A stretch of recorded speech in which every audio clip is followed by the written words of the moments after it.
Hi అందరికీ వినాయక చవితి శుభాకాంక్షలు. మా నెల్లూరులో వినాయక చవితి ఎలా జరుపుకుంటామో చెప్తున్నాను, వచ్చేయండి. ఓకే.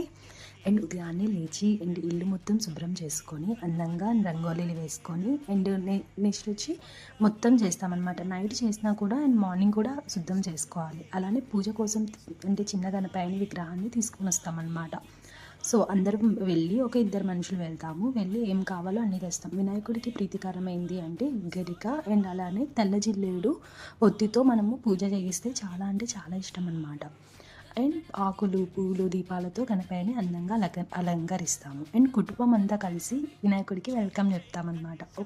తీసుకొని వచ్చి వినాయకుడిని అక్కడ పెట్టిన తర్వాత అక్కడ ఎవరో ఒకరు కూర్చొని ఇంకా ఈ లోపల అన్ని వస్తువులు తీసుకొని వచ్చేసిన తర్వాత ఈ లోపల వంట కార్యక్రమం అంతా చూసుకునేది అమ్మ అన్నమాట. అమ్మ అన్నీ చేస్తుంది. లడ్డులు, నెక్స్ట్ వచ్చి సుకీలు, ఇంకా కుడుములు, సాంబార్ అన్నము, వడలు, పాయసం ఇవన్నీ తెస్తుంది అనమాట. వీటిలన్నిటికన్నా గరిక అనేది చాలా ఇష్టం అనమాట.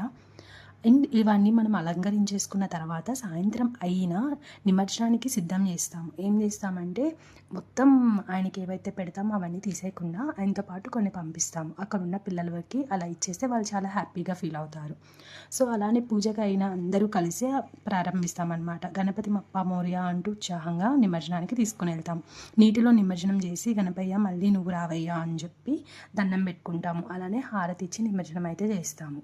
సో యాక్చువల్లీ దానికి ముందు అందరూ వచ్చారనమాట. సో ఇక్కడ ఏంటంటే ట్రాఫిక్ ఎక్కువ ఉండడం వల్ల మాది కొద్దిగా లేట్ అయింది. ఇది Penna barrage background evening view అనమాట. చాలా బాగుంటుంది. సూర్యుడు అస్తమిస్తున్నట్టు. మెయిన్గా వినాయక రోజు సాయంత్రం మనము చంద్రుని చూడకూడదు అంటారు. సో ఏదో ఇలాగా అవమానాలు ఎదుర్కోవాల్సి వస్తుంది అంటారు. దానికి ఒక కథ కూడా ఉంది. నెక్స్ట్ వీడియోలో నేను మా ఇంట్లో వినాయకుడిని జరుపుకున్నప్పుడు మేము ఎలా అయితే వినాయకుడికి పూజ చేశాము. సో నేను అది ఒక్కసారి మీకు పెడతాను మీతో కూడా షేర్ చేసుకుంటాను. ఓకే. సో ఇలా అయితే ఫైనల్గా జరిగింది. నా బర్త్డే వినాయక చవితి అప్పుడు కూడా సేమ్ డే వచ్చిందనమాట. సో చాలా హ్యాపీగా అనిపించింది. ఫైనల్గా నేను మా నాన్న వినాయకుడి నిమజ్జనం అయితే ఇలా కంప్లీట్ చేశాము. నాకైతే చాలా హ్యాపీ అంటే చాలా హ్యాపీ. ఇది ఇంకా కన్స్ట్రక్షన్ జరుగుతుందండి పెన్నా బ్యారేజ్. సో వాటర్ చూడడానికి అట్లా ఉంది కదా.